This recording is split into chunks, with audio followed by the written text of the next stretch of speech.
and welcome to another episode of A View from the Top. I'm Adrian Cropley.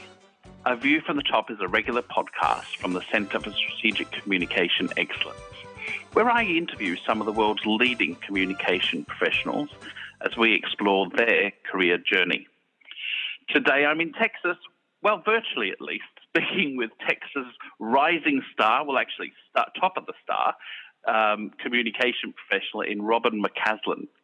Robin is a multi-award-winning communication executive and strategist and built a career on developing communication strategies for large corporations. And quite frankly, has worked in just about every sector, from government to transport, tech, and healthcare. She's now working as the Director for Corporate Communication and Content Development for the Healthcare Services Corporation. She's an RSA Fellow and a Certified Strategic Communication Management Professional, has been active for many years on the local, regional and international fronts with the International Association of Business Communicators, holding many roles, including the Global Chair, which she's now slowly got over, I'm sure. She's also an awesome tour guide, showing me her lovely state of Texas and taking me to the state fair a few years back, and someone I am very, very proud to call a dear friend. Welcome, Robin, and thanks for joining me. Thank you so much. What a lovely introduction. and you are off the medication now of being past chair, and I say that with humour because Robin and I shared that role many years. Well, it seems like many years back, but it was only about 7, wasn't it, or 8? Yeah, it wasn't that long ago, but it feels like an eternity. But yes, I am off the medication and doing much better now. Thank you very much. Oh, so pleased to hear. Look, and it feels like an eternity ago. We got to hang out and eat ribs in Austin and visit the state fair in Dallas. Mind you, you and I have hung out at some great places around the globe. What's your favorite? My favorite?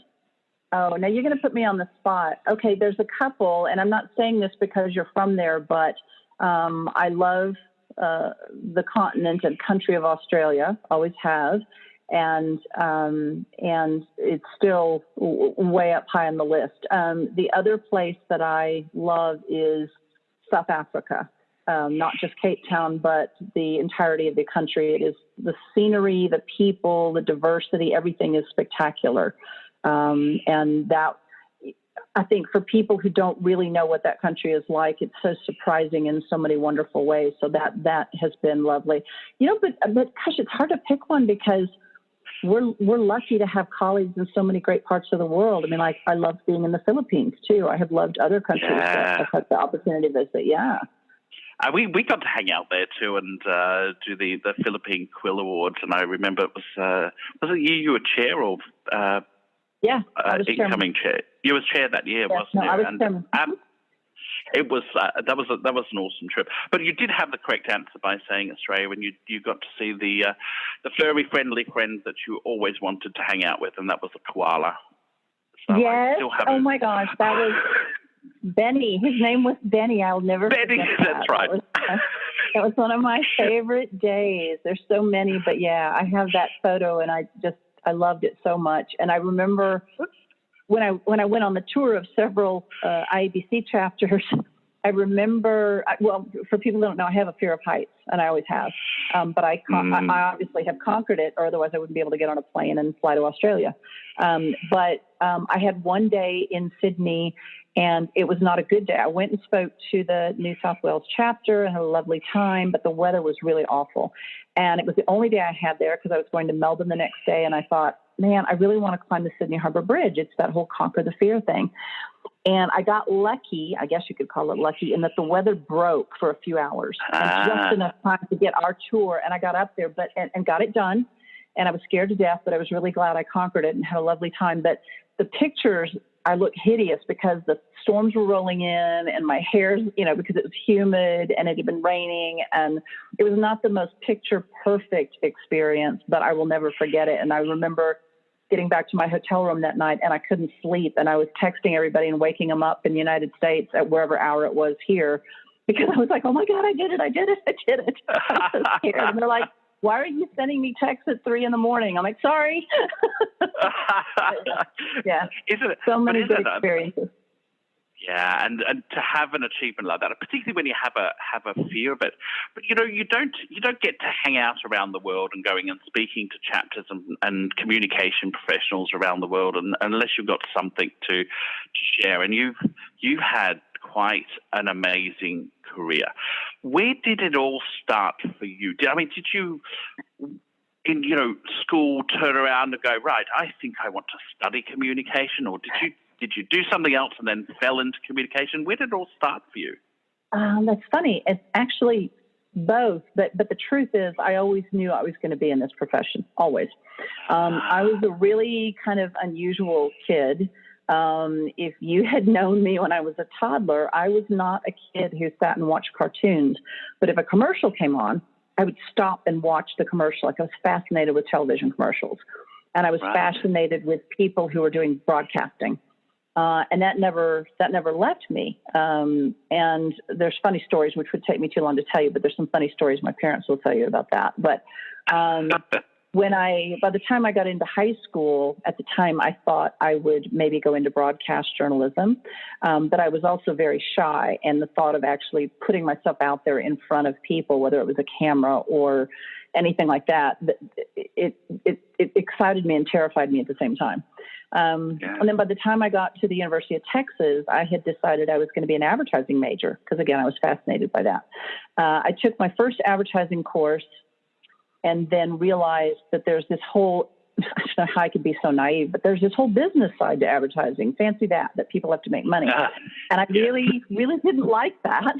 I just wanted to do the creative part. And I knew that to complete my major in advertising, I would have to take all this other coursework that really did not appeal to me when I was 17 years old and started school. So there was a gentleman, I think he's still there, Professor John Bailey, who was a terrific new professor at the time, who was teaching nonverbal communication, which was an emerging thing at the time.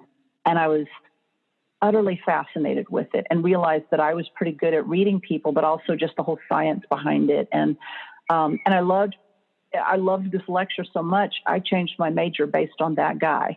And I changed to, and it would be a communication studies degree, but at the time it was so new, they lumped those kinds of things in the speech department. So my degree says I have a degree in speech, but my degree has nothing to do with debate and advocacy and all that. It has to do with essentially what I do in corporate communication. So that's how I ended up there. But when I got out of school, the job market in Texas and in Austin at the time, Austin, Texas, was not very good. And I was working part-time for a real estate company and was kind of fascinated by that and thought, I'll just get my broker's license and I'll go into real estate. And I ended up not getting my broker's license, but I worked as a property manager and did some other things for a few years until I realized I really do want to use my degree and I really want to do what I've always wanted to do. And so I called the Austin American-Statesman newspaper on a lark and somehow talked some random guy on the phone into giving me a column. Like he tested me, he said, I'll give you a bio column. Yeah, I just talked him into it. I don't even know how I did it. And I said, I don't even have anything to show you, but I promise you I'm a really great writer and I'm very creative and blah, blah, blah. And so he did, and he liked my writing, and that was it. And so I did that part-time for a while to build up a portfolio until I could get my first true communications role. And then after that, I was in either corporate or government communications from then on. So that's long winding road. That's first role. Yeah, absolutely. What was that first role you got?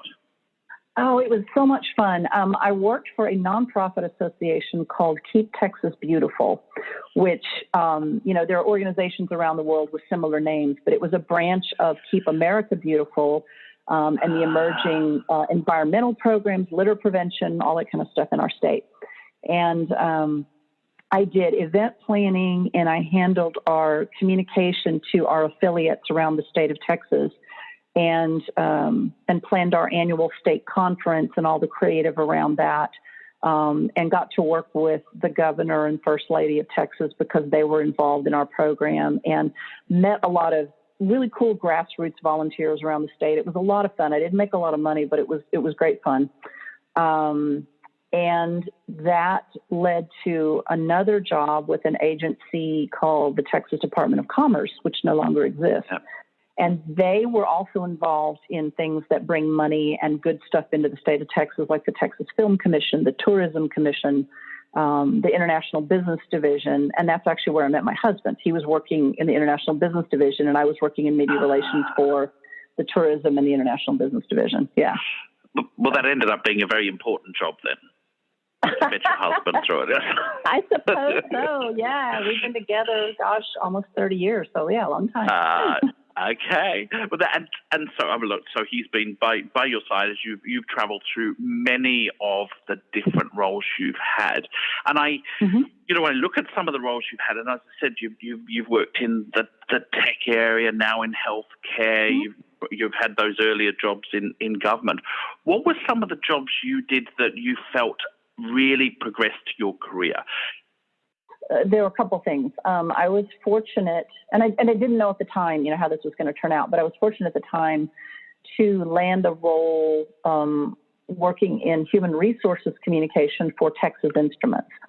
And I was with Texas Instruments for almost 10 years, and that really pushed me forward in a lot of ways. First of all, I had a very supportive supervisor who was supportive of my IEBC involvement, my professional development, knew that I had some, everybody does, but I mean, he really recognized my best qualities and propelled me in those directions.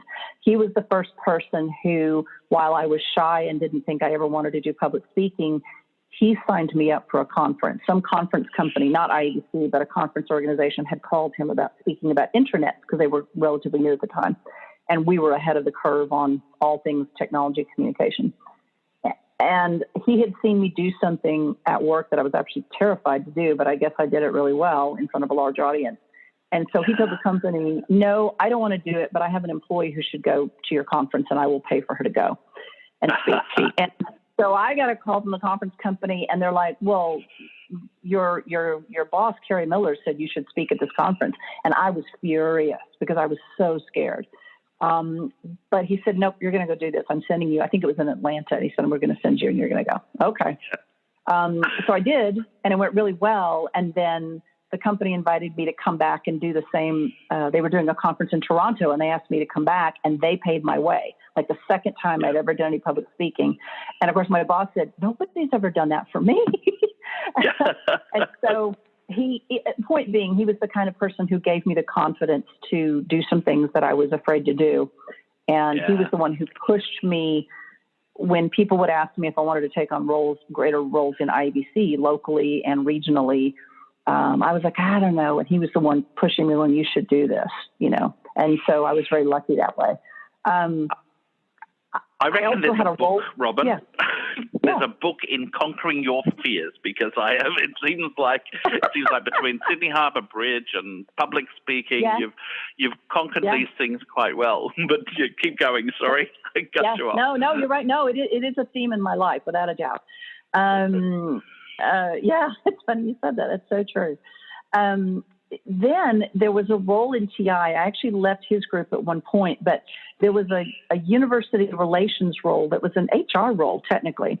And again, this was before the .com bust, and Texas Instruments was trying to hire as many engineers, electrical engineers, and engineering students as they could for co-ops and internships. And they were competing with companies on the West Coast of the U.S., and kids who didn't know anything about our headquarters in Dallas, Texas, are like, well, why would I want to go to Texas? They didn't know that it was a great cosmopolitan city with a lot to offer, and cost of living is very affordable and all those things. Anyway, I had seen our recruiting materials and quite frankly thought they were terrible and didn't have anything to do with the company that we had become. And so I went to the head of staffing, who I knew because of my HR comms role, and talked myself into the job. And then they made it a comms role. And so I ended up, it was sort of a marketing manager role. I guess that's the best way to describe it. But she knew me and knew I was creative, and she gave me carte blanche basically and said, do what you think we ought to do. And so I didn't have a whole lot of supervision. I got to go wild. I did some really out of the box creative things to attract engineering students, to change our branding from the employer branding to make sense with the semiconductor company that we were becoming. And as soon as I proved myself, they gave me lots of money, which you don't typically get. They were like, here, more money, do this. And it was wonderfully successful. So between the work that I was doing from a comms and marketing perspective and the work that the actual recruiting teams were doing, we were benchmarked by the Corporate Leadership Council as best in class. Like, this is how you do this. Right. And it was fun. Like, I couldn't wait to get to work every day. And I was traveling to different college campuses for our recruiting events. And it was just the best time I have ever had. Like, talk about loving your work. That was it. I loved every minute of it. And I to this day, I'm grateful for having that experience at TI. It was really great. And look, and it sounds like that was a really amazing experience. You've also done some work in the consulting field, haven't you? You worked for a consultant for a while. Mm-hmm. Tell me a little bit about that, and I'm not suggesting whether that was the greatest job, but what was some of the things you got out of working in a consultancy? Because it's a very different step. It is, but I learned some things doing that helped me when I went back to corporate in terms of how you manage major projects and things like that. Because I worked for a boutique agency, and then I worked for Buck Consultants, which at the time was a fairly large human resources consultancy, and obviously still in comms, that was working with actuaries on the health benefit side in the U.S. and then also financial benefits. So, you learn. Let's see. It's hard to explain, but I mean, you're there to provide a service and not more than that. Like, when you're working on the corporate side, right, you do whatever is needed. When you're on the consulting side, you do that too, but really things can get out of scope very quickly. And so you're managing, you're managing the budget, you're managing projects and making sure that there's no scope creep and making sure that you're sticking right on task and you must deliver on time. Yeah, you run the clock, right? Pretty much. And so I learned a lot about effective project management doing that, and also about how to finesse those relationships with clients to politely say, well, that's not in scope, and let me tell you what that's going to look like. And I learned how to budget, my time, my hours, my everything. I also learned a lot about just a lot of other industries, because then I had customers who were, or clients that were not only in healthcare, but were in other tech, not just semiconductor, but other tech businesses, in construction. And I mean, you name the industry. I had customers that ran the gamut. And that was really interesting because you get a little bit of a peek into lots of industries and what their quirks are and what their care-abouts are. And I really appreciated that. It was great education. Yeah. And what was one of the best jobs you've ever done, Robin? Oh, well, besides the one where I was doing the recruiting, right after that, this was so terrific. Another thing that TI did that ended up being terrific for me. Our company was, and I'm sure they still are, affiliated with a trade association in the U.S. called the Semiconductor Industry Association. And at the time, they were based in San Jose, California, because of Silicon Valley. Now I think they're based in Washington because they are and were also a lobbying entity for our industry. But because I had done all this interesting stuff with recruiting and pushing TI out there, there was a similar kind of a workforce development / PR role for the Semiconductor Industry Association. But because that was a nonprofit group too, or lobbying, but they were not a for-profit. Different companies would loan out somebody to be sort of their PR workforce development PR person for a couple of years. And TI said, it's our turn, we'll volunteer. And the head of HR at TI said, Robin, I think you'd be ideal for this because of your communication background. So for 2 years, I was still paid by TI and had an office at TI, but I was traveling a lot to San Jose and Washington and anywhere else where we had big semiconductor companies, and promoting the semiconductor industry and promoting STEM careers, so science, math, technology careers. And I worked with NASA, I worked with the U.S. Department of Education, I worked with other big companies like the Exxons of the world, other companies that hired different kinds of engineers, Boeing, people like that, and had a blast. I mean, representing our industry. I worked and got to present to the CEOs of all these semiconductor companies when we had board meetings in California. And it was a terrific, very different experience for me, but really gave me a lot of confidence and it was fun. Like I said, same thing. Yeah. Couldn't wait to get out of bed, couldn't wait to tackle the next project, really loved it. And they really are the best jobs, aren't they? It's, when you look back on a long career, you look to the jobs where you had the best fun. And much point going to work and not having fun. The interesting thing is now, and I've often looked at your journey over the years, and we've had many, many conversations about different jobs that you've done. But you always seem to be in the right place at the right time.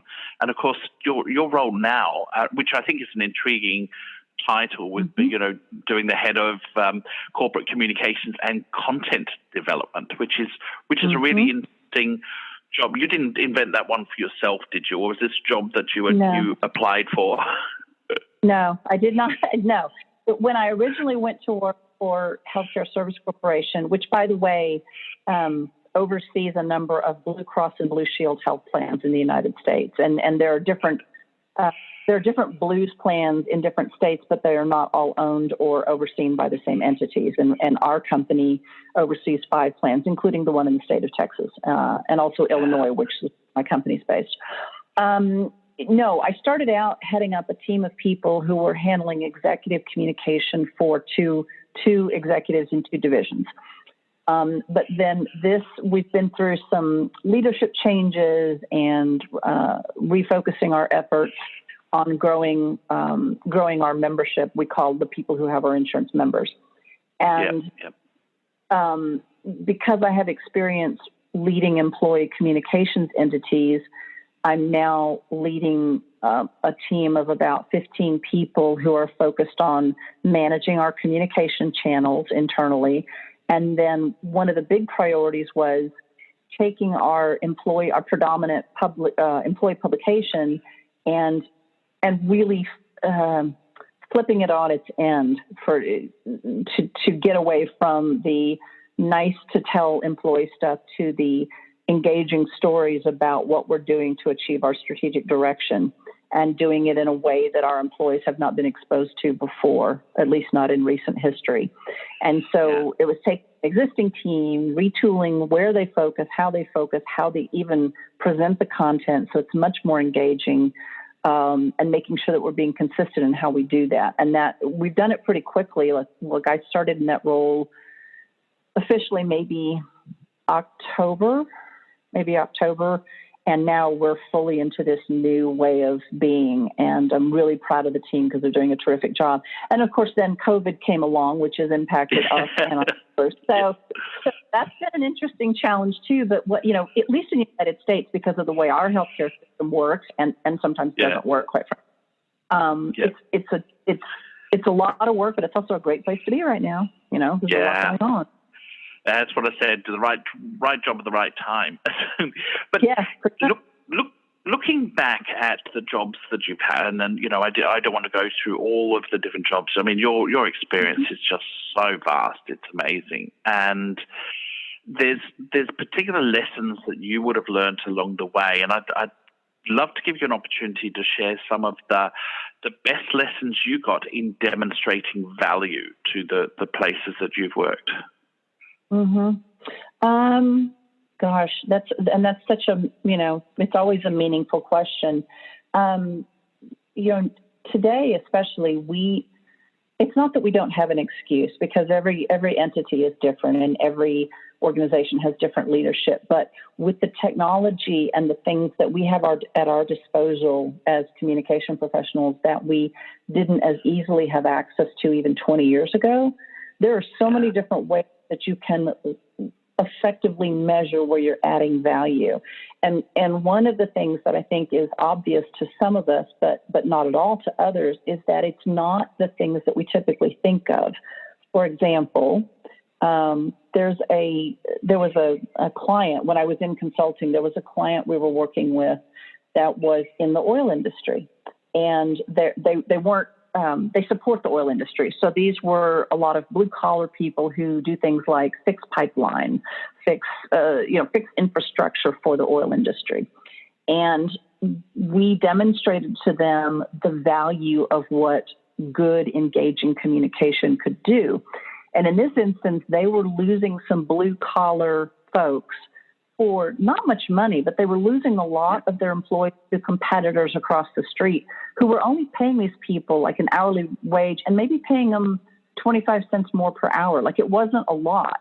And we couldn't figure out what was going on. And they weren't doing a good job of communicating the total value of what they offered, not just the hourly wage or the salaries, but all these other benefits, because this company has been around a long time and they really did offer some outstanding benefits and also a more family-like atmosphere that a lot of other companies didn't have. And so we worked with HR and we were able to put a dollar amount to how much they were losing every time they lost an employee and every time they had to hire and ramp up somebody. And of course, it's more expensive to lose people than when you have to rehire and bring them back and retrain and get them up to speed, right? And we were able to quantify that with millions of dollars they were losing. And of course, that got the CEO's attention. And when we got the CEO's attention, guess what? Let's do that campaign. And we got the money to do what we needed to do.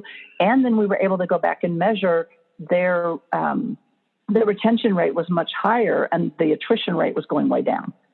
And it was directly the time we started that and started keeping the communication going around those efforts to retain those employees, and it worked. And so I think people forget those kinds of things besides the obvious things we can do from a technology standpoint to measure now what people are paying attention to. Right? So. And it's, the impact is great, and we often talk about this demonstrating values from measurement, from research, being the two big topics. But this kind of brings it home to the real tangibles when you're looking at those kind of figures. So that's, I mean, that's absolutely fabulous to hear that goes in place. And people say they do it, but I suspect they don't in a lot of cases. I find that most people still don't, and they're sort of mystified by it. And I'm like, well, you're not thinking about it, right? You're not, it's sort of like no stone unturned. There are so many different ways that you can actually measure and literally tie it to the moment you started your initiative from a communication perspective. People will just take the time to do it, and they don't do it. Just as we start to go into the wrap up, what I want to do is give you an opportunity to share some of your tips for getting ahead in an organization. You're now at a very senior level with an organization. You've worked hard to get there. What would be the tips you would share with people to getting ahead in an organization? Well, diplomacy. I mean, there's somebody that's obvious, but diplomacy, put it out there.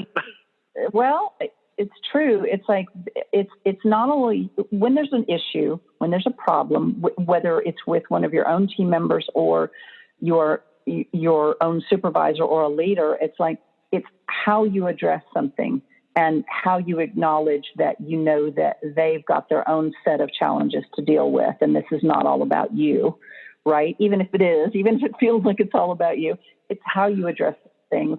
I think this is a big one. If you have the opportunity to work with senior leaders, and I've done that a lot in a lot of different ways, it's my belief, and I know people have different approaches, but it's my belief that you have to meet the leader where the leader is. You cannot take a textbook definition of this is how you make a leader an effective communicator if the leader is not naturally gifted in that area.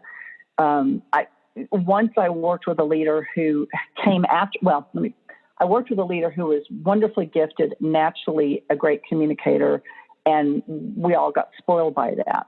The person who came after the leader was great at the technical aspects of his job, but was terrified to be in front of an audience. I mean, you would think he was like that third grade and had to get up in front of class. I mean, really bad.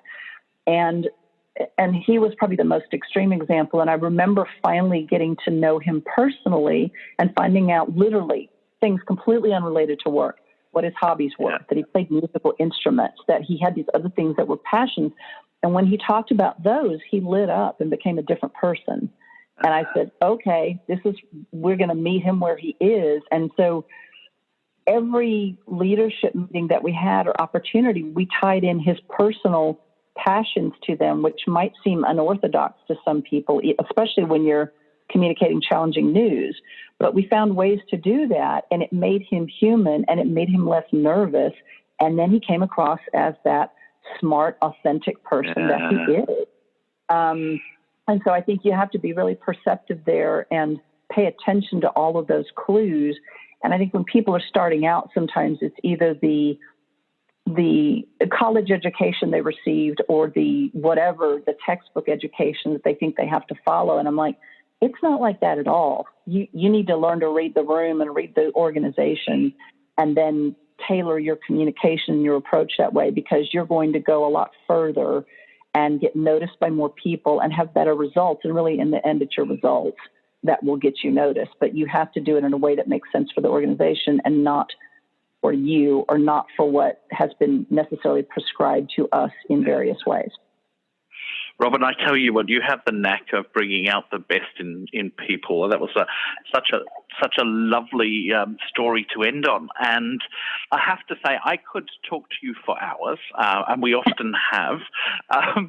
But we've come to the end of this episode, and I would love just to have done an episode on your leadership with IABC, because I know you navigated IABC through some very, very difficult times, and you did have that knack of bringing out the best in people. So I think as a profession, we owe you a huge debt of gratitude for the work that you've done, not just in your own career, but for the career of many, many people. So, Robin, thank you so much for joining me today.